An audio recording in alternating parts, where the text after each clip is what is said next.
Olá, boa noite. Está começando mais uma edição do Jornal da Difusora. Vamos aos destaques de hoje. Terceiro dia de lockdown tem fiscalizações intensificadas em municípios da ilha. Multa para quem descumprir determinações começa a ser aplicada. Apesar disso, nossas equipes mostram que ainda é grande a movimentação em bairros da capital. Justiça determina que pagamento do auxílio emergencial de R$ 600 passe a ser feito também por outros bancos. Em Imperatriz, postos de combustíveis registram reduções nos preços, mas é preciso pesquisar para garantir economia. E ainda, empresas apostam na tecnologia para manter vendas para o Dia das Mães. O Jornal da Difusora já está no ar.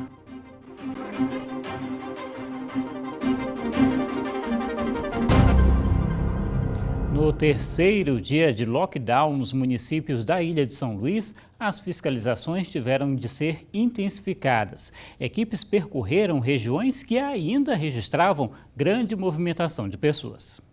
As fiscalizações começaram justamente pelas áreas mais populosas da capital. Na feira da cidade operária, a Blitz Urbana fez um trabalho educativo para informar aos feirantes das exigências sanitárias que precisam ser cumpridas durante o lockdown, já que as feiras continuam funcionando normalmente. Equipes da Secretaria Municipal de Abastecimento e Pesca e da Guarda Municipal também participaram da operação. Com o apoio da Polícia Militar, o bairro do Quatraque foi o segundo a ser visitado.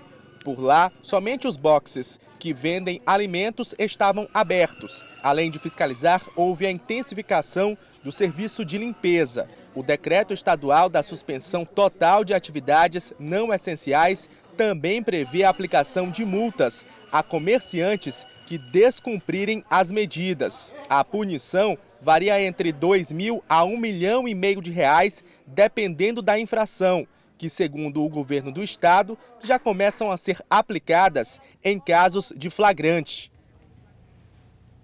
Pois é, mas apesar da visível diminuição do número de veículos circulando pelas principais avenidas da cidade e do reforço nas fiscalizações que a gente acabou de ver, ainda foi possível encontrar muita gente pelas ruas em bairros da periferia. Na avenida principal da cidade operária, muita gente transitando pela rua. Antigos problemas ainda podem ser vistos. Aglomerações em portas de bancos e lotéricas. A situação melhorou desde o início desta semana, mas ainda existem problemas pontuais de organização e consciência das pessoas em manter a distância recomendada de 1,5 metro a 2 metros, uma das outras pessoas. Cena pior flagramos na avenida em que está localizada a feira da cidade operária. A grande maioria do comércio aberto e de barracas colocadas ao longo da via é de venda de produtos essenciais, o caso de alimentos. Assim como na cidade operária, no Coroadinho, mais próximo à região central da cidade, o problema persiste. Aglomerações na principal avenida do bairro, a Amália Saldanha, aonde se concentra a maior parte do comércio local. O mesmo cenário, aglomeração de pessoas nas proximidades da feira do Coroadinho. Alguns pontos comerciais não essenciais abertos, como de venda de vestuário e calçados. O cumprimento do lockdown dentro dos bairros é menos respeitado pela população e a polícia promete intensificar as fiscalizações. A Polícia Militar está trabalhando nesse sentido, com muita contundência na fiscalização. Só passa nos nossos bloqueios quem estiver realmente naquelas situações de serviços ou atividades ou demanda essencial. Nesta quinta-feira, terceiro dia de lockdown, a fiscalização nos principais corredores dentro da grande ilha de São Luís estão sendo mantidas. A fiscalização é feita por parte da Polícia Militar, agentes de trânsito e também guardas municipais. No trânsito se percebe uma diminuição no número de veículos transitando, mas ainda com pontos de congestionamento.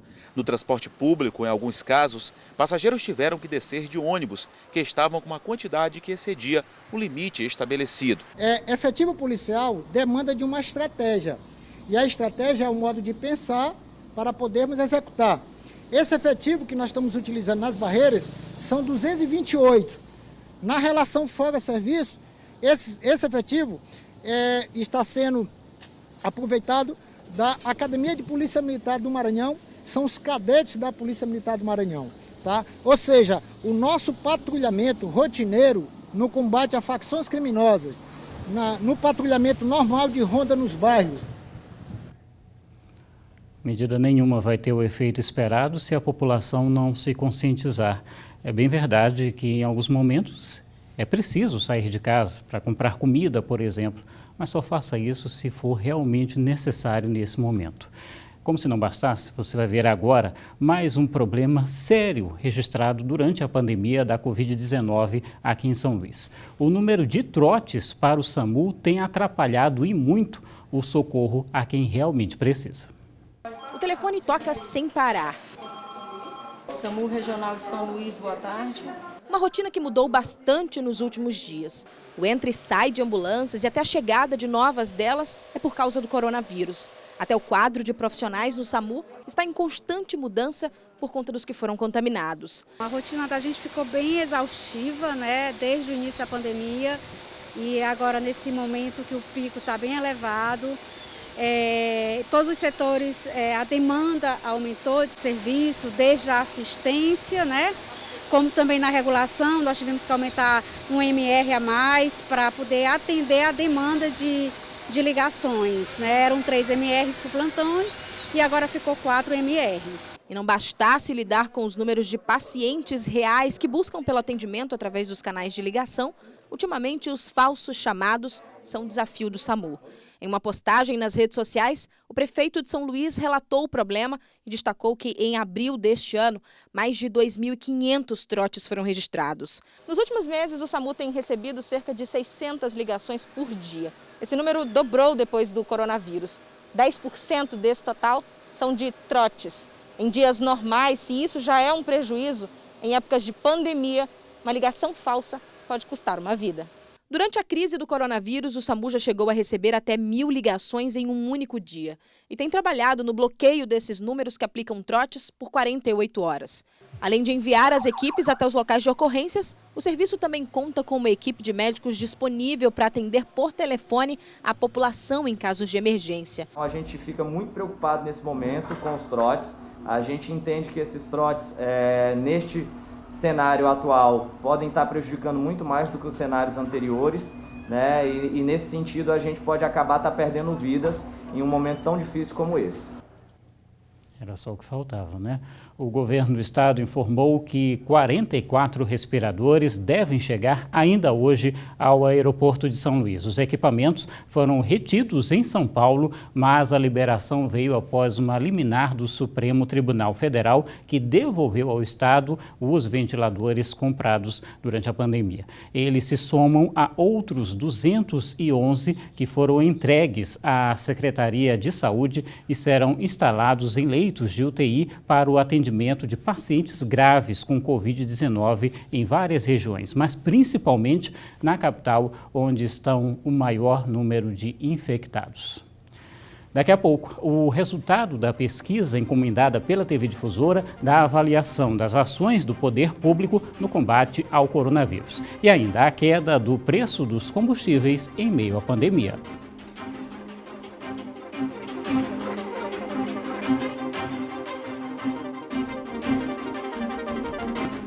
Estamos de volta e vamos mostrar agora o resultado de uma pesquisa realizada pelo Instituto Big Data, encomendada pela TV Difusora, sobre a aprovação do trabalho do governador Flávio Dino, do prefeito Edivaldo Holanda Júnior e a concordância com o decreto do lockdown. A pesquisa foi realizada no dia 5 de maio, foram ouvidas 3.161 pessoas na capital São Luís, tem margem de erro de 2,5 pontos para mais ou para menos. Confira os números. A aprovação do trabalho do governador Flávio Dino. 69% dos entrevistados aprova, 22% não aprova, 8% não souberam responder. Em relação à aprovação do trabalho do prefeito Edivaldo Holanda Júnior, 54% aprova, 32% não aprova e 14% não souberam responder. Em relação à concordância com o decreto do lockdown, 84% concorda com essa medida. 12% diz não concordar e 4% dos entrevistados não souberam responder. E a Justiça Federal determinou que o governo federal e a Caixa Econômica autorizem outros bancos a fazer o pagamento do auxílio emergencial de R$ 600.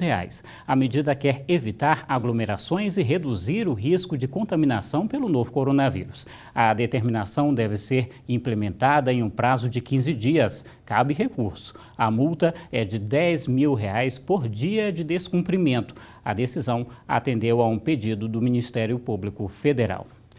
E olha só, em meio à pandemia do coronavírus, uma notícia boa: o preço dos combustíveis caiu de 12% em média. O motivo, veja na reportagem de Geisel Nascimento. Quem precisa sair de casa já sentiu uma redução nos preços dos combustíveis. Há 20 dias, o preço de 1 litro de gasolina custava em média R$ 3,80. Com a nova redução, 1 litro custa R$ 3,39 e o diesel R$ 3,19. Apesar da queda dos preços, pesquisar é sempre um bom negócio. O preço dos combustíveis pode variar de um posto ao outro, chegando até 25% de redução. Comparando os preços dos combustíveis, de janeiro até agora, a gasolina caiu mais de 16%. Com o consumidor mais em casa, usando menos o carro, a safra de etanol, que concorre diretamente com a gasolina, também contribui para esta queda. Para quem trabalha fazendo entregas, a notícia é boa, aproveitando essas promoções. Mas lembrando que esses ajustes dos combustíveis dependem do consumo de estoque, impostos, margem de distribuição e revenda. Daqui a pouco, a mensagem de esperança de quem conseguiu vencer a Covid-19.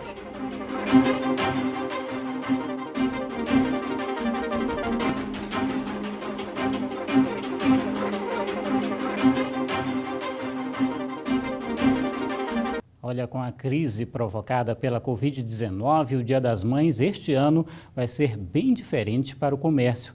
Veja agora na reportagem. A Raíssa tem um ateliê de pães, já trabalhava com a venda de alimentos. A família fez um investimento forte nas cestas de café da manhã e comemora o sucesso nas vendas. Eu e meu esposo, a gente tem esse ateliê de pães, né, que fazemos pães especiais e fornecemos para hamburguerias. E tivemos essa ideia, né, de fazer esses produtos para apresentar na casa das pessoas, né? E a gente foi muito assertivo na data comemorativa que foi no Dia das Mães. O comércio teve que se adequar diante da pandemia. Com criatividade e planejamento, tem muita gente ganhando dinheiro, ultrapassando barreiras impostas pelo distanciamento social e garantindo renda. Em outros tempos, a movimentação em grandes centros comerciais, como é o caso da Rua Grande e em shoppings da cidade, estaria todo vapor. Só que com as lojas físicas fechadas, o cenário é outro. Os clientes não estão caminhando pelas ruas, nos estabelecimentos comerciais, mas podem ser fisgados pela internet. O Dia das Mães é uma data que pode movimentar o comércio em vários ramos. É o que garante o superintendente da Fé Comércio, mas detalha outras medidas que podem ser adotadas para movimentar a economia local. A nossa estratégia, a nossa orientação para consumidores e empresários é que a gente possa, de certa medida, adiar a comemoração do Dia das Mães por um período aí de 10 dias, para que quando a gente tenha a oportunidade aí de flexibilizar a reabertura do comércio local, a gente possa fazer essa comemoração. Então, neste momento, as vendas online, dada a impossibilidade do comércio local em atender essas vendas de forma mais ampla, a gente tem orientado que o consumidor adie essas compras para que possa favorecer o comércio local. Pois é, já em Caxias, muita gente resolveu ir às compras para o Dia das Mães. No Centro Comercial de Caxias, o movimento de consumidores voltou a ficar mais constante depois que algumas lojas reabriram suas portas, mesmo com os decretos estadual e municipal autorizando apenas os estabelecimentos que comercializam produtos essenciais funcionarem. A maioria está fechada, cumprindo o que foi determinado. Estas abrem apenas para o pagamento de prestações ou para o atendimento delivery. De acordo com o Sindicato dos Lojistas de Caxias, a situação não está fácil, desde que a pandemia do novo coronavírus chegou ao município. O reflexo é muito negativo, porque só podemos vender por delivery através das redes sociais. Nossos comércios são formados de empresas pequenas, nenhuma tem plataforma de venda na internet, então o impacto é muito grande. Nós não calculamos os prejuízos, mas são todos que possam ser imaginados, pois estamos sem faturamento há mais de 40 dias. Com o Dia das Mães chegando, os consumidores se viram como podem para comprar o presente para aquela considerada mais que especial. A data comemorativa é a segunda mais importante e esperada pelo comércio varejista, ficando atrás somente do Natal. E é claro que, por conta também da pandemia, aquele horário especial de funcionamento destinado às compras dos consumidores, esse ano não vai ter, não. A expectativa do Sindilojas é que o faturamento seja de apenas 10%. E isso somente para as lojas que atendem pelas redes sociais, já que as outras permanecem fechadas. Todos os anos, Dia das Mães, os sindicatos laboral e os Sindilojas negociam horários que a gente pode abrir até às 18 horas, abrimos no sábado pela manhã. Infelizmente, esse ano, por conta da pandemia, nós não tivemos essa flexibilidade, até porque o comércio não está aberto. Mas, independente das dificuldades, muita gente faz questão de garantir o presente especial ou aquela lembrancinha do Dia das Mães, comemorado no próximo domingo. A Viviane já garantiu o seu e reconhece que demonstrar o carinho pelas mães em um momento tão difícil é muito importante. Mesmo em meio a essa pandemia, com o distanciamento social e com o funcionamento do comércio reduzido, vamos manter a tradição de presentear aquela que é muito importante em nossas vidas, aquela que nos trouxe ao mundo, e por isso não podemos esquecer do seu dia tão importante que é o Dia das Mães. E olha só, para encerrar a edição de hoje, a boa mensagem que vem de Trizidela do Vale. A equipe da TV Difusora conseguiu conversar com uma das primeiras pacientes a testar positivo para a Covid-19. A mulher, que é representante comercial, contou à repórter Débora Carvalho como tem sido o processo de recuperação da doença. Após 30 dias, a senhora ter contraído o vírus, como a senhora está se sentindo? Após 30 dias ter contraído o vírus, o meu quadro de saúde hoje é que eu estou bem. Graças ao meu bom Deus, eu consegui me livrar do vírus, eu consegui me curar, graças a Deus. O vírus, ele entrou dentro de mim com a imunidade baixa e fez um estrago muito grande. Todos os meus órgãos por dentro ainda estão muito inflamados. Meu baço, meu fígado, meu pulmão, meu estômago. Ou seja, todos os meus órgãos estão muito doloridos por dentro, ainda estão muito inflamados. Meu pulmão ficou com uma infecção e o problema da gastrite, ele voltou mais forte do que antes. Eu estou reiniciando novamente o tratamento, mas é isso. O que eu tenho que tratar agora, no momento, é uma infecção pulmonar e a gastrite que eu já tinha antes de contrair o vírus. Mas o mais, graças a Deus, estou muito bem. Para finalizar, qual a sua mensagem de fé e esperança que você deixa para aquelas pessoas que contraíram o vírus e para aquelas que estão com medo de serem infectadas? A mensagem de fé e esperança que eu deixo para essas pessoas é que elas tenham fé, que elas busquem a Deus em primeiro lugar, e que ao contrair o vírus, que eu não desejo que ninguém contraia, mas se você contrair o vírus, não entre em desespero, não fique desesperado, não entre em pânico, porque se eu com imunidade baixa conseguir vencer, conseguir sair, você também vai conseguir. O que a gente precisa é ter fé em Deus, que isso vai passar, isso é só uma prova. Pois é, a gente deseja a plena recuperação para ela e também para todas as outras pessoas contaminadas, infelizmente, pela Covid-19. Lembrando que, no momento, o melhor a fazer é ficar em casa e seguir as recomendações. As reportagens dessa edição você pode rever no portal MA10 e para acessar, basta acessar o nosso QR Code. Uma ótima noite para você, a gente se encontra novamente amanhã. Até lá.